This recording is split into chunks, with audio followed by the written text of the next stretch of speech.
Hey, what's going on, everyone? So today we've got a pretty huge update to talk about for Hell is Us, the brand new patch that just dropped, version 1.006. And let me tell you, this one is loaded with quality of life changes, bug fixes, stability improvements, and even some tweaks that might actually change how you play on a day-to-day basis. I know a lot of people have been asking if the developers were really going to keep supporting the game with consistent fixes and adjustments, and from the looks of this update, the answer is definitely yes.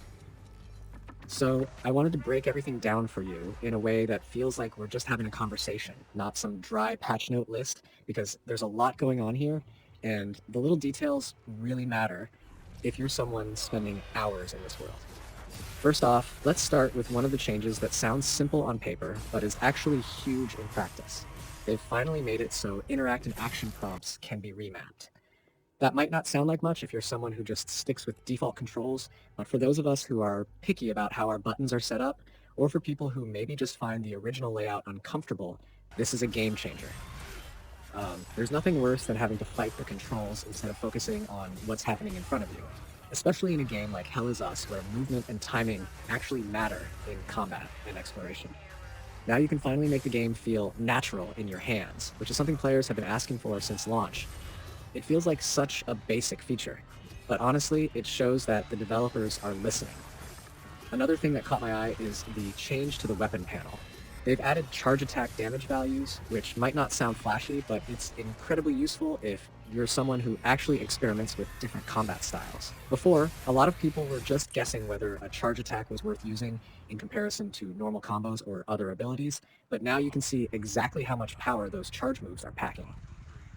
That helps you strategize better, especially against tougher enemies where knowing when to commit to a heavy move versus when to keep it quick and safe can be the difference between victory and watching that game over screen. It also makes weapon comparisons clearer. Like now, when you're deciding what to equip, you're not just looking at base stats, you're seeing the bigger picture. Crafting also got an adjustment that's going to prevent some headaches.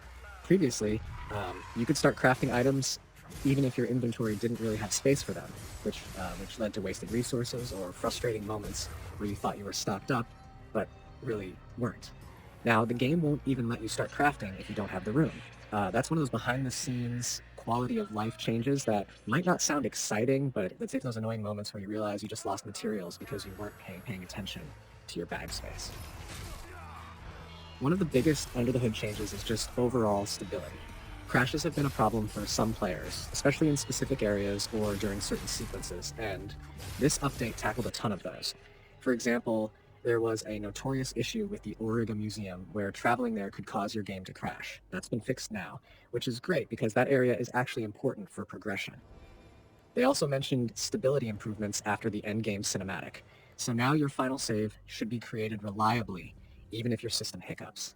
That's a big deal because nothing feels worse than finishing a big emotional ending and realizing your progress didn't even stick. Achievements and trophies also got some love. There were reports that they weren't tracking properly across multiple saves or if you were carrying over progress from the demo, and that's been cleaned up. I know there are completionists out there who live for 100% runs, so if you were stuck because of buggy tracking, this should finally get you moving again. There are also some tweaks to the datapad and exploration screens.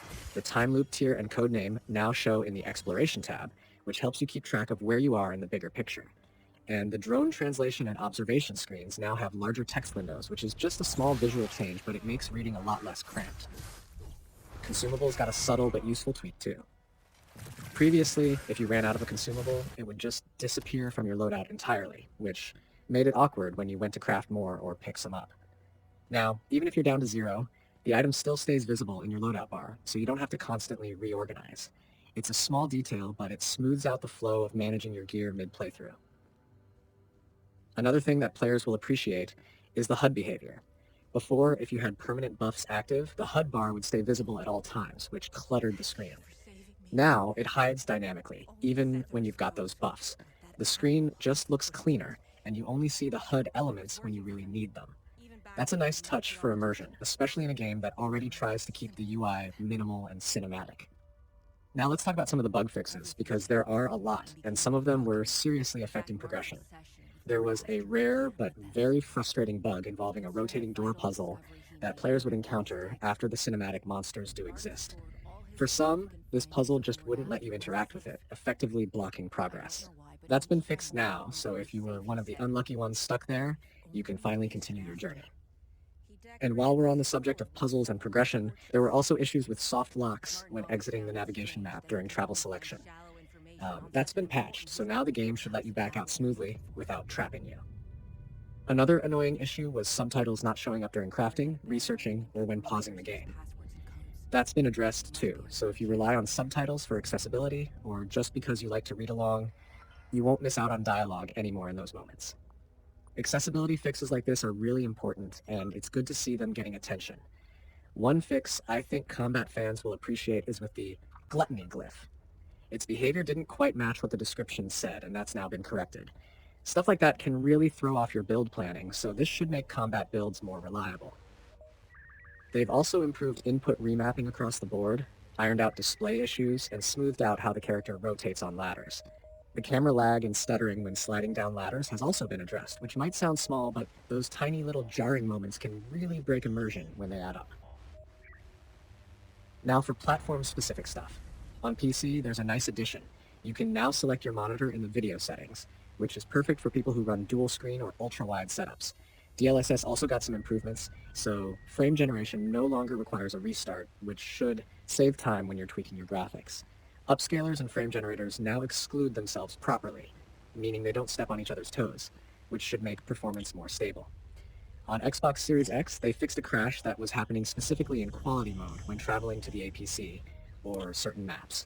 That's the kind of platform-specific polish that really matters because nothing kills momentum like console crashes that you can't troubleshoot yourself. So overall, this update is doing exactly what we needed it to, making the game smoother, more reliable, and just more player-friendly. And while a lot of the changes sound like little things, when you add them up, they really do change how seamless the whole experience feels. This is one of those patches that makes you realize how much the small frustrations were piling up, and once they're gone, you just get to enjoy the world and story without interruption. Now, if you've been playing since launch, you've probably already noticed how the game's tone and world building can really pull you in, but sometimes the technical side was dragging it down. With 1.006, it feels like the developers are clearing away a lot of that clutter, so players can focus on what makes the game special. And I think that's important because Hell is Us isn't your typical straightforward action game. It's got atmosphere, mystery, and an unusual style that rewards patience. The fewer obstacles in the way, the better it's going to feel for newcomers who might be picking it up for the first time now. So yeah, that's the big patch. There's a ton of detail in here. And it's definitely one of those updates where the more you play, the more you'll notice all the little ways it makes things smoother. I'm curious though, are you someone who was waiting for fixes like this before jumping back in, or have you been pushing through the bugs since day one?